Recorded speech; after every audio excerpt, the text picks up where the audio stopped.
जो विषय है, हम प्रचार में जाने से पहले मैं आपसे एक बात आपसे शेयर करना चाहता हूँ। एक लड़की के बारे में आपको बताना चाहता हूँ, पर आप अगर नेट पे चेक करोगे उसके बारे में आपको पता चल जाएगा। एक्चुअली ये अमेरिका की रहने वाली एक लड़की है। एक्चुअली वो क्रिश्चियन नहीं है। ऐसे एक आपको बात बताता हूँ। उसको एक फैशन था, उसको एक शौक़ था कि उसको जानवरों से ज़्यादा प्यार था। सबसे ज़्यादा वो प्यार करती थी एक सांप से प्यार करने वाली एक लड़की थी। जो अजगर आपने देखा होगा, जो अजगर को बोल सकते हैं, जो एंडाकोंडा हम बोल सकते हैं, वो ज़्यादातर यहाँ पे नहीं मिलता है। वो जंगलों में ज़्यादातर पाया जाता है। वो सांप सब बहुत बड़ा होता है वो। तो वो लड़की को सबसे ज़्यादा उस जानवर से प्यार था, सांप से। वो उसको रखना घर पे अच्छा लगता था और छोटे से सांप को लेके आई थी और धीरे धीरे वो बड़ा होता रहा और वो अपने साथ उसको बेड पे सुलाती थी। जैसे हम लोग आमतौर पे देखते हैं कि लोग कुत्तों से प्रेम करते हैं, कुत्तों को अपने साथ में रखते हैं, बिल्लियों को रखते हैं, पर वो लड़की को सांप के साथ लगाव था और सांप को खाना खिलाती और उसको पानी वगैरह सब कुछ देखभाल अच्छे से करती थी उसको। पर एक दिन क्या हुआ, वो धीरे धीरे वो सांप बड़ा होता रहा। उसने खाना पीना बंद कर दिया था। जब बहुत ज़्यादा बड़ा हो गया वो, खाना पीना उसने सांप ने बंद कर दिया और उसने लड़की को टेंशन हो गई कि मैं मतलब इसको खाना खिलाती हूँ और ये खाता नहीं है, मर ना जाए। तो उसको जब टेंशन हो गई, वो डॉक्टर के पास उसको लेके गई, जो जानवरों का डॉक्टर। उसने बताया कि जब वो डॉक्टर को लेके गई, बोल रही कि ये हमने बहुत दिनों से ये कुछ खा पी नहीं रहा है। तो डॉक्टर ने उसको बोला कि ये क्या सांप आपके साथ सोता है बेड पे? उसने बोला हाँ मेरे साथ में सोता है। और बोलती है कि या रात को आपको लिपट के सोता होगा? बोलती हाँ मेरे को लिपट के सोता है और हम एक ही बेड पे सोते हैं और ये बहुत दिनों से खाना नहीं खाता। तो डॉक्टर ने जो उसको बात बोला, उसको यकीन नहीं हुआ कि ये बात सच्ची है। डॉक्टर ने बोला कि ये अभी आपके लिए ये खतरा है, अभी इसको आप मत रखो घर पे, आपके लिए खतरा है, मत रखो। पर वो लगाव इतना था उसको कि वो दूर नहीं कर सकती थी। जैसे हम अपने बच्चे को दूर नहीं कर सकते, वो उसके लिए वो बच्चा था तो वो दूर नहीं। डॉक्टर ने उसको बोला कि खतरा है आपके लिए, अभी मत रखो इसको, क्योंकि जो एंडाकोंडा होता है वो बहुत ज़्यादा बड़ा होता है। वो एक साबुत बंदे को ऐसे निगल सकता है वो। जब डॉक्टर ने बोला कि आप इसको अभी रखना खतरे के बाहर है, बाहर नहीं है, आप रखना बहुत ये आपके लिए खतरा है, तो उसने माना नहीं, इग्नोर कर दिया उस बात को और चले गए। तो एक दिन उसका न्यूज़ आया कि उस सांप ने उसको ही निगल लिया, उस लड़की को निगल लिया। वो क्यों खाना नहीं खा रहा था? वो इसलिए नहीं खाना खा रहा था, वो उसके साथ क्यों लिपट रहा था? वो उसको नाप रहा था कि ये मेरे बॉडी पे अंदर फिट आएगी कि नहीं आएगी।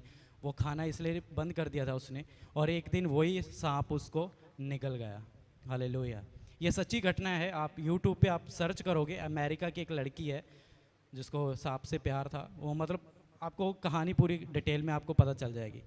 तो ये ऐसी एक हमारे लाइफ में भी एक चीज़ होती है जो हमको एक ना एक दिन वो खा जाती है, एक ना एक दिन वो निगल जाती है हमें, जिसको हम बोलते थे कि नहीं यार ये ऐसा कुछ नहीं होगा, ऐसा कुछ होने वाला नहीं है इससे। पर वो एक ना एक दिन ऐसा दिन आता है जिसमें वो चीज़ हमें निगल जाती है।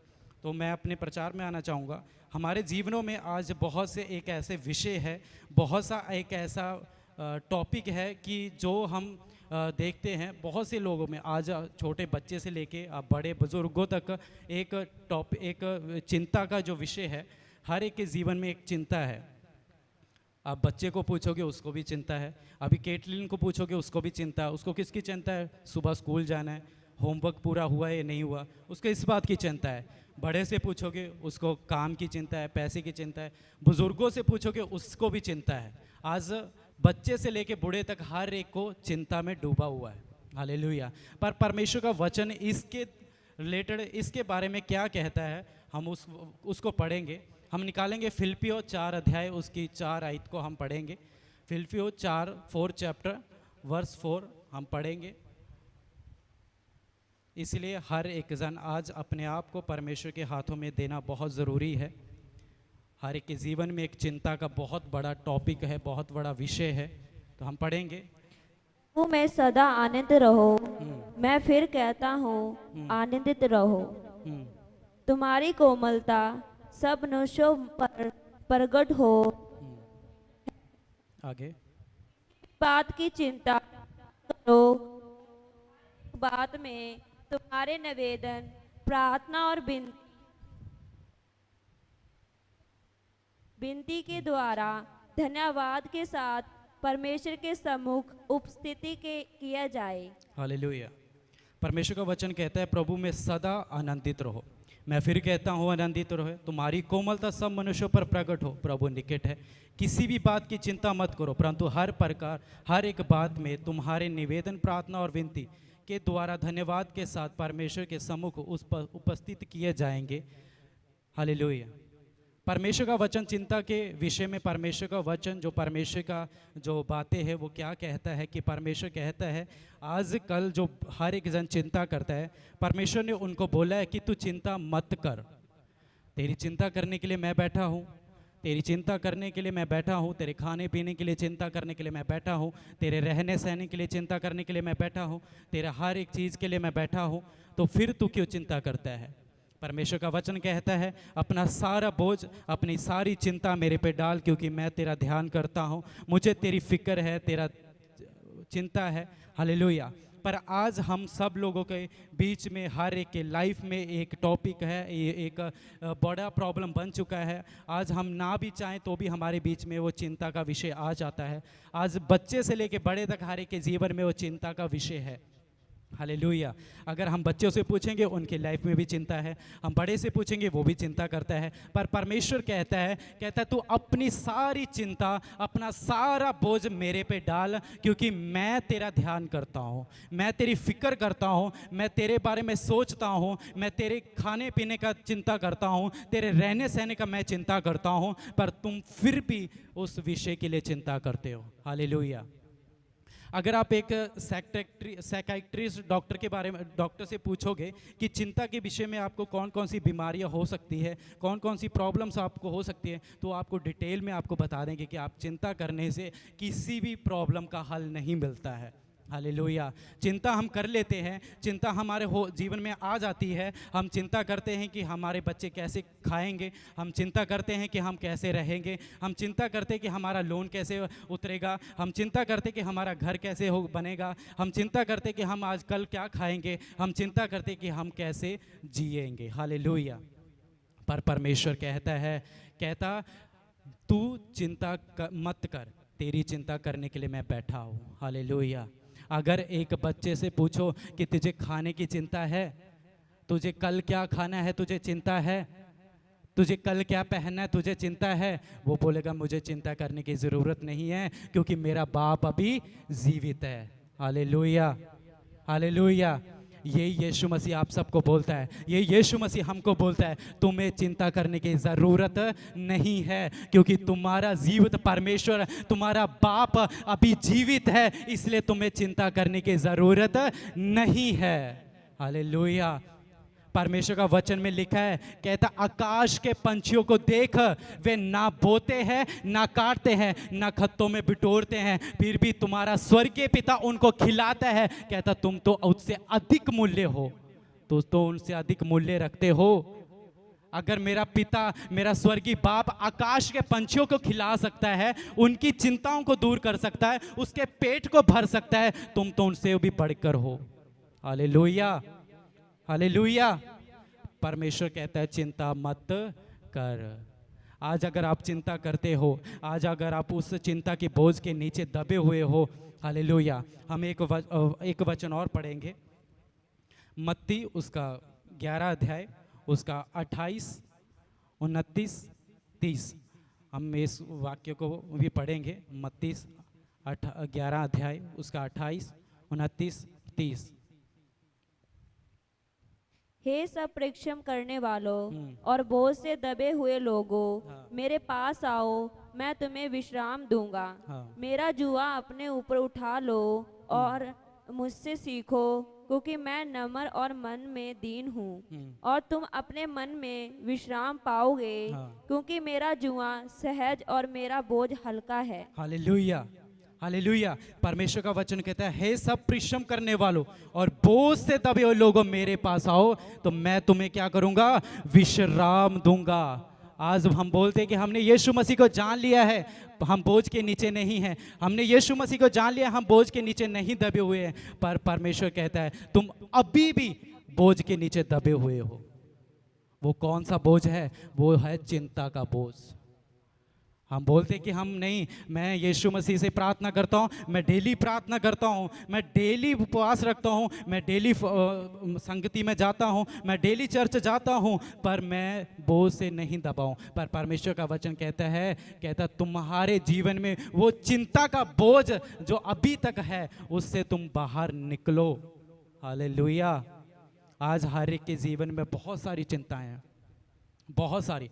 एक बात बताता हूँ, अगर डॉक्टर से पूछोगे आप कि चिंता का कोई उपाय है, चिंता का कोई सॉल्यूशन है, वो बोल देगा आपको उससे बीमारियां गिना देगा। अगर आज ही मैं आने से पहले मैं इस चिंता के विषय में जब प्रचार रेडी कर रहा था तो मैंने एक साइकियाट्रिस्ट डॉक्टर के बारे में मैंने जब यूट्यूब पे मैंने सर्च मारा कि चिंता के हम सोचते हैं उससे क्या क्या बीमारियां होती है, तो उसके बीमारियां भी बहुत 3 तरह की बीमारियां बंदे को हो जाती है उसमें। एक्चुअली मेरे को अभी वो नाम याद नहीं है, उस समय मैंने लिखना भूल गया था। तो उस चिंता के विषय से आपका प्रॉब्लम का हल नहीं हो सकता है। चिंता आप करोगे ना तो उसका कोई हल होगा, ना कुछ आपके सॉल्यूशन होगा, ना तो आप कुछ कर सकते हो, उसका सिर्फ आपकी बॉडी पर बुरा प्रभाव होगा। हालेलुया।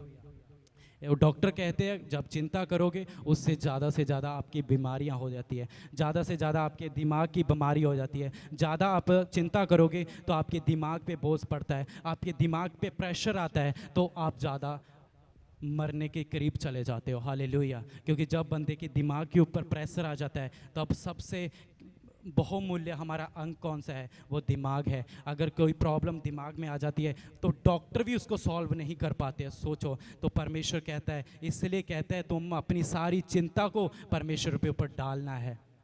पर हम नहीं डालते हैं। हम बोलते हैं नहीं परमेश्वर तू कैसे जानता है कि हमको क्या चिंता है? परमेश्वर हमें चिंता करनी पड़ती है। हम क्या कल खाएंगे, हम कैसे कल को जिएंगे, हम कहाँ पे रहेंगे, हमारे रहने का कोई बंदोबस्त नहीं है, हम कैसे जिएंगे हमको वो कुछ पता नहीं है। पर परमेश्वर कहता है तू चिंता मत कर। कहता आकाश के पंछियों के एक तरफ एक बार देख, वो ना तो बोते हैं, ना काटते हैं और ना खत्तों में बिटोरते हैं, पर फिर भी तुम्हारा स्वर्गीय पिता उनको खिलाता है। कहता तुम तो उससे भी अधिक हो, तुम तो उससे भी प्रिय हो, तुम तो एक राजा की संतान हो। अगर एक राजा के बेटे को भूखा रहना पड़ जाए तो वो तो फिर राजा नहीं है। आप एक राजा की संतान हो। अगर आप भी अभी भूखे हो, आप भी अगर चिंता में हो, तो आप सच में बहुत बड़े बोझ के नीचे हो। परमेश्वर कहता है अपना सारा बोझ, अपनी सारी चिंता मुझ पर डाल दे, क्योंकि मैं तेरा ध्यान करता हूँ, मुझे तेरी फिक्र है, मैं तेरी चिंता करता हूँ। Hallelujah, hallelujah. परमेश्वर का वचन कहता है हे सब परिश्रम करने वालों और बोझ से दबे हुए लोगों मेरे पास आओ, मैं तुम्हें विश्राम दूंगा। मेरा जुआ अपने ऊपर उठा लो और मुझसे सीखो, क्योंकि मैं नर्म और मन का दीन हूँ, और तुम अपने मन में विश्राम पाओगे, क्योंकि मेरा जुआ सहज और मेरा बोझ हल्का है। हालेलुया। कहता मेरा जुआ सहज और मेरा बोझ हल्का है। कहता तुम उसको ले ले, तुम्हारी सारी चिंता कहता मैं अपने आप ले लूँगा। हालेलुया। आज चिंता करते हैं तो चिंता करने में आप देख लोगे, यहाँ पूरे वर्ल्ड में आप जहाँ मर्जी चेक कर लो, ऐसा कोई बंदा नहीं अगर चिंता करके वो अमीर बन चुका होगा। ऐसा कोई बंदा नहीं है। चिंता करके वो मरा ही है, अमीर नहीं बना है, वो आगे जिया नहीं है। Hallelujah, hallelujah. यह मैं अपने खुद के अपने पापा के बारे में बता सकता हूँ, आज जो हमारे बीच में नहीं है।